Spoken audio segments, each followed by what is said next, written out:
जय गुरुजी, जय गुरुजी संगत जी। आप सभी का गुरुजी के दरबार में बहुत बहुत स्वागत और इंटरनेट द्वारा जुड़ी संगत का भी गुरुजी के दरबार में बहुत स्वागत।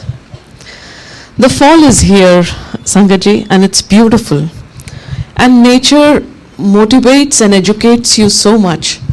आते हुए पेड़ों को देख के और उसके रंगों को देखकर बहुत ज़्यादा फैसिनेट हो रही थी, और जब आई तो गुरुजी के दरबार में भी वही फॉल कलर्स दिखे।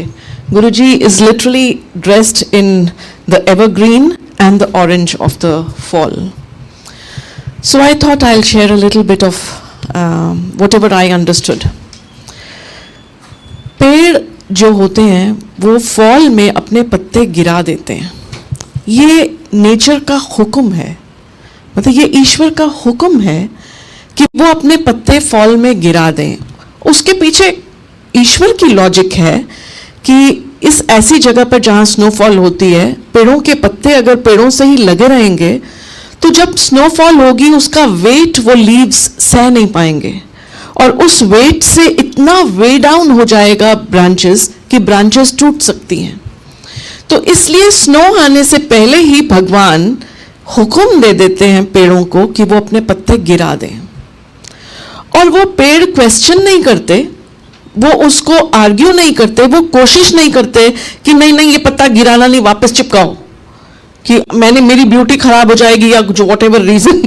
The tree will never protest it, और वो अपने पेड़ से पत्ते गिरा देता है। इमेजिन अगर मैं कोशिश भी करूं तो मैं उन पत्तों को वापस एक पेड़ में भी वापस चिपका नहीं सकती।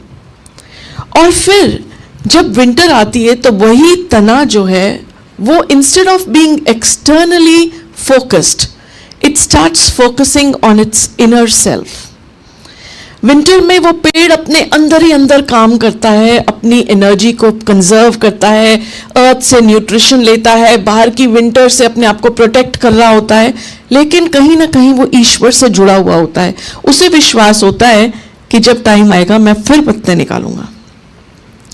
और जैसे ही स्प्रिंग आती है, मौसम का मिजाज बदलता हुआ पेड़ देख लेता है और उसे पता चल जाता है, उसकी इनर जर्नी भी कंप्लीट हो चुकी होती है, और उस वक्त वो फटाफट पत्ते निकालता है, फूल निकालता है, 15 दिन में एकदम सब हरा हो जाता है।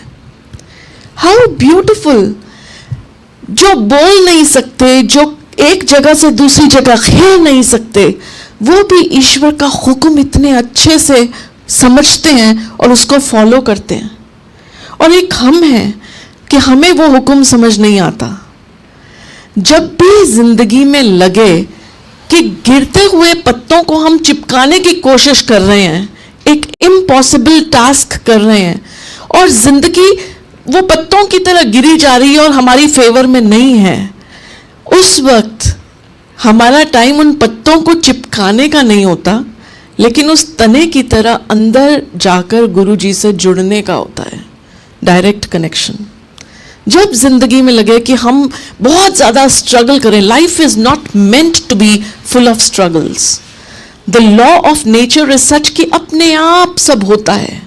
नदी अपने आप ओशन में जाके मिलती है, पेड़ अपने आप पत्ते गिराते हैं, अपने आप नए, जब स्प्रिंग आएगा नए पत्ते आएंगे।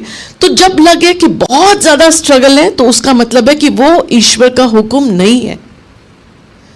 That is the language in which God speaks, कि वो हुक्म नहीं हो सकता।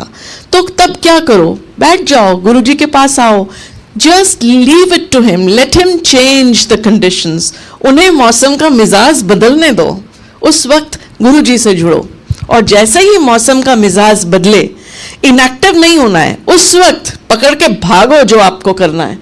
उन्होंने आपकी बोट जो है, जो उल्टी डायरेक्शन में आप चला रहे थे, you know, it is ego. जब हम अगेंस्ट द फ्लो चलने की कोशिश करते हैं, that is our ego driving अस।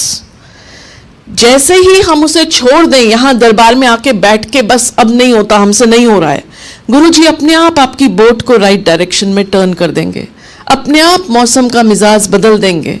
उस वक्त अपने पत्ते, और जब वो हो तो अपने पत्ते हम उगा सकते हैं, तब हम अपनी वो जो है ओर्स को पकड़ के जोर जोर से चला के बोट को राइट डायरेक्शन में ले जा सकते हैं।